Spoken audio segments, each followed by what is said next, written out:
Jordan. Coach, what are your interactions with Dan Snyder? They've been very good, very supportive. You know, he's been tremendous. He really has. He's been around occasionally, and when he is, we visit. We just talk and converse, and you know, he just wants to make sure we have everything we need. We have the things that we need to go forward and be successful. Are you entertaining trade offers for the number 2 pick? We are looking at everything.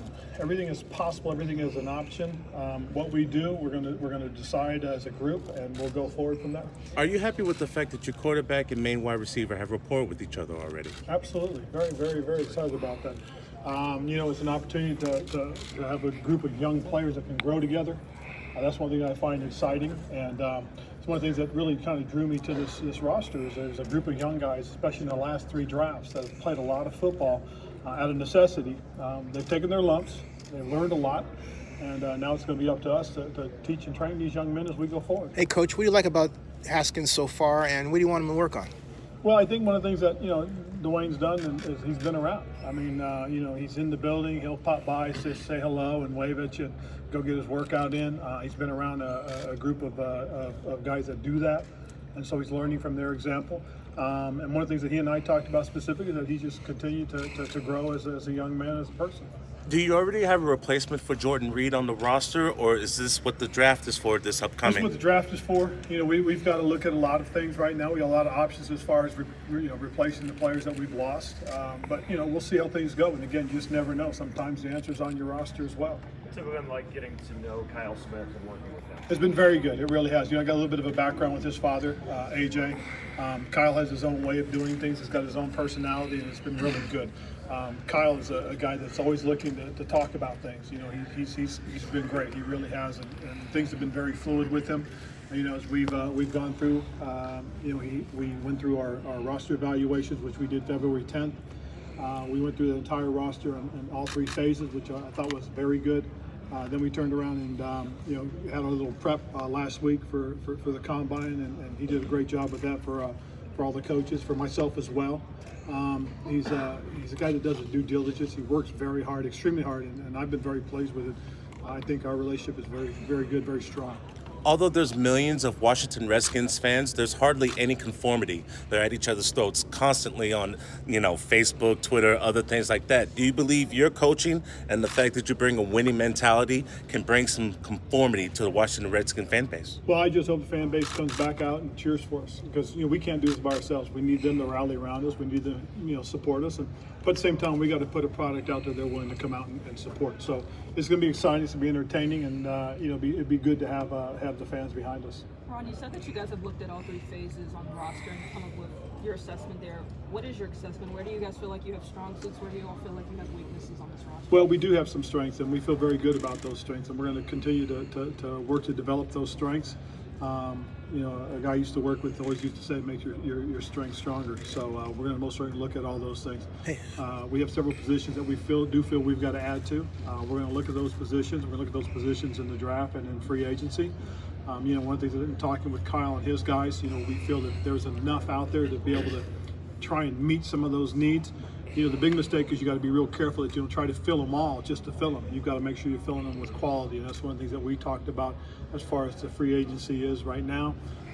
You know, it doesn't open for a couple more weeks, a few more weeks actually, but we've also talked about making sure that we've identified those positions and we've looked at them, and we've had the coaches evaluate those positions for us, the names that are on the list that Kyle and his guys provided us. We've looked at those guys, and we've done the same thing with the draft. You know, we've identified the strengths in the draft. A lot of them do fit our need, so we feel pretty good about that as well, and we've evaluated those. Hey, Coach, your thoughts about the combine class without giving away too much? Anyone you met that combine class, you know, and several positions, you know, and again, you know, you've got to continue the evaluation process. This is still early. One of the real good things about the combine that I truly do like is I appreciate the interview process. Unfortunately, I'm missing a couple interviews because of you guys right now, but I'll make those up. I'll call those guys and make sure I talk to them. Some of them will probably be guys that we may invite back on the 30 visit. Some of them will be guys that we'll go out and watch personally at some of their workouts as well. Were you able to find common ground with Trent Williams? Trent Williams and I have had our conversations. We've talked, and again, that's a work in progress, and we'll see how things unfold. But again, it's just a fluid situation. Ron, how does you inheriting a roster, with a young quarterback like Dwayne, how does that impact how you view quarterbacks at the top of the draft too, or somebody that might be? We're going to break everybody down. We're going to look at everything, and again, nothing is solid. Everything is fluid as far as our roster is concerned. We've got, we've got an evaluation process we've gone through.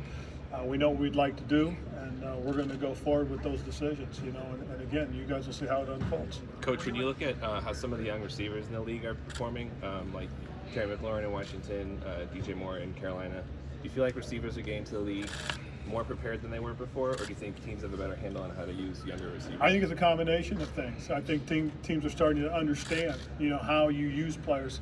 But I also do think because the ball's being thrown so much in college football, the receiver is learning to be an explosive guy. I also think the body types in the receivers are changing. I think they're getting bigger and stronger. I mean, there's a lot more guys that are coming up that are coming out, that are ready to go, and they're dynamic players. The guys I think that people are really looking for are these bigger receivers that are dynamic with the ball in their hands. Do you look for bigger dynamic receivers from Division II or III colleges, so that way you can spend better draft picks in the draft from big name schools? Well, I think the biggest thing that you want to try and do more so than anything else is as you go through your draft process, is you just want to make sure you're drafting the best guy, whether it doesn't matter where they're from, more so than anything else. Now, if the guy is from a smaller school and you take him later in the draft or as a preferred free agent, yeah, you're going to spend a little bit less so you can spend a little bit more on somebody else. Coach, there were guys in college spending 100 snaps at 3 and 4 different positions. You had a guy like that in Shaq in Carolina. How much more important is positional versatility, especially with that seven coming from college to the NFL? I got a couple of guys that tell you I like position flex. I really do, and I believe in it. I think position flexibility is huge. If a guy can play, and I always talk about offensive linemen, because if they can go tackle, guard, center tackle, you've got something special there. And guys that do give you an option to move guys around, and also you won't have to tip your hand.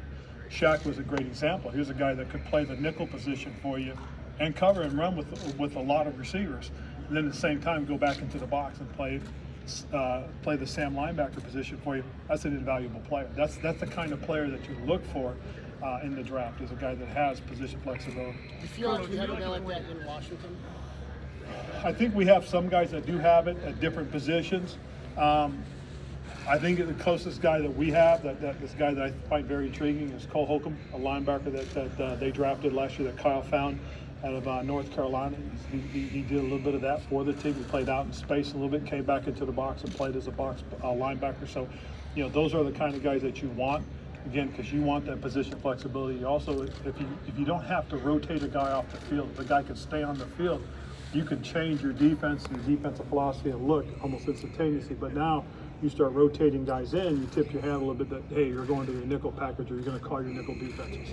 You've been blessed to play and coach top premier running backs. What's your assessment of Adrian Peterson? Oh, I think Adrian is most certainly will be a first ballot. I really do. I mean, for everything he's done and the career he's had, I'm excited to have him on the football team. We picked up his option for a reason. We believe guys like that have a value beyond playing. I mean, he's going to play some quality football for us, but who he is as a person, I think, is going to resonate with our younger players, and they're going to see that this is how you do it. And if you do it this way, you have a chance to have the type of career he has. Quick follow-up. You said you guys that identified the weaknesses, but specifically didn't mention any positions of weakness. Do you feel good sharing those? Like what you all broadly think you guys can improve on the team? Not necessarily. We have some positions that we're going to focus in on. I think the less people know about what we're doing, the better things will be for us. And so I'm going to be very careful with that. Hey, Coach, in Super Bowl 50, you had Tony Ely. He had a monster game. Do you think Montez Sweat has the ability to be that kind of player? I think Montez Sweat can be an impact player. I really do. He's got the skill set. He's a young man that, again, we've got to work with. We've got to develop. We got to find the fit for him within what we're doing. We are changing our defensive philosophy. We're a 4-3 front, which basically we've told the guys that have asked about it that what we want is our D-line to play vertical. We want to attack vertical. We want to play the run on our way to the quarterback, and that's going to be our attitude and our philosophy. That's kind of like Forey Peters' kind of philosophy. You play the run on the way to the quarterback. Yep. Huh? Yeah, Yep. Gotcha. Coach, how do you replace a guy like Josh Norman on your back end? Well, you know, I think the biggest thing, more than anything else, is going to be the style of the way we play. We're going to try and replace some of the guys that we have on the roster currently. We think we feel very good about some of these guys. We think these guys have the same type of skill set. The young guys that have to be trained. You know, we got a bunch of fourth-year guys that just need to play football. We need to get those guys out on the field and develop them. You know, Josh was a tremendous talent. You know, when he came to Washington, you know, he was at the time the highest paid. He earned that. You know, when he in Carolina, he earned that, and so I was very happy for him. You know, but looking where we are, I just feel now's an opportunity to play a lot of young players. Coach Chase Young is one of the best players in this whole draft class. How do you weigh the potential of drafting a player like that, or another team offering you 2, 3, 4 draft picks for the number 2 pick? Well, before we do anything with the number 2 pick, we got to see what happens with the number 1 pick. So once that pick goes on, then we'll go from there. But again, as I said, everything's an option. I mean, we're you know, as far as in talking with Kyle, we've talked a couple of times already what, you know, situations potentially be. But the truth is, we got to see what happens in front of us. Coach, when you look at Dwayne Haskins and what you saw from him in his rookie year, and you go back and watch the tape, what do you see both the strengths for him and maybe some things that you'd like to work on throughout? Well, what's interesting was, and I've told a lot of people, one of the things that I really go back to is the way he played the Detroit game.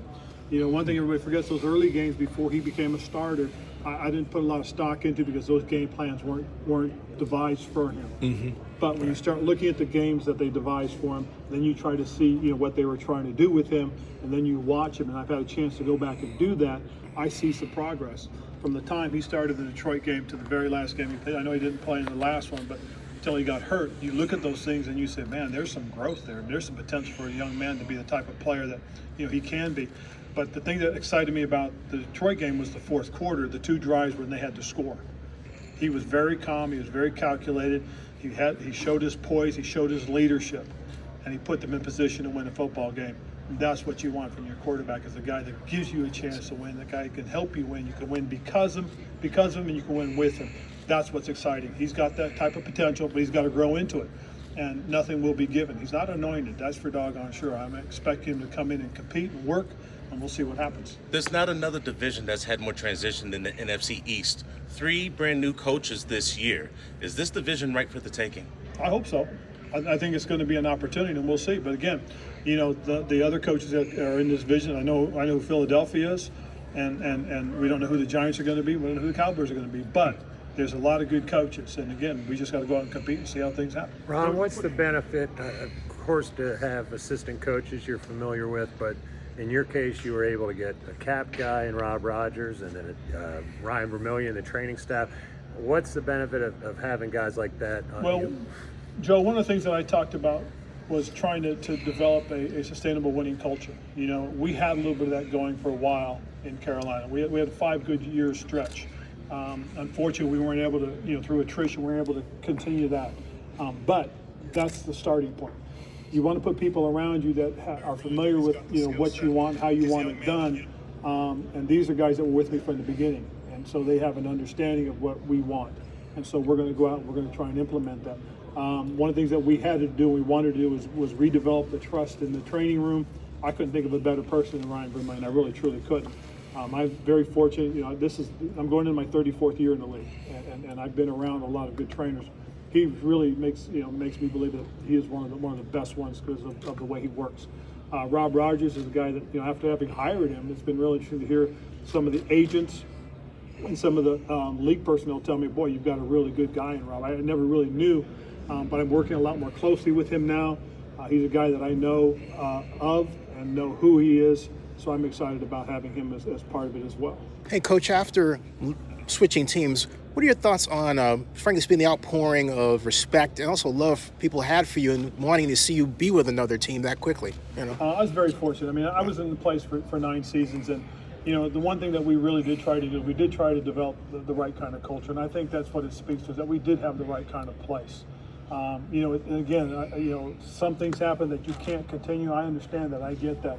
But one thing we did try to do, one thing that I do want us to do while we're in Washington, is we want to make sure as a team we give back to the community. We support them because if we're asking them to support us, we're asking them to come pay for a ticket, then we got to give them something back in return, which we will do. Coach, how do you feel about the 17-game schedule proposed for next year, and what is your assessment of the Rooney Rule? Well, I think the 17 games is something that's up to the big wigs. We'll let the league handle that and the Players Association, but it'll be interesting. We'll see what happens. I do think it's intriguing that they're looking to expand the playoff roster. I think that's cool, and the playoff list of an extra team. I think that's cool. And the Rooney Rule is something that's a work in progress. Again, I'm a result of it. I've been very fortunate to be into that category. But I do think that we've got to continue to work it and improve it, because I think if you look at it statistically, minority coaches have a pretty good winning percentage, and for the numbers, I really do. So who knows? Coach, do you think Cam Newton could ever get back to that MVP level? Should he be healthy again? Well, I don't want to talk about another team's players, but one thing I will say is I would never bet against Cam Newton. Anything else? We're good? Go cool. Bears. Thank you, guys. Go Bears. Thank you, Got it. Go Bears.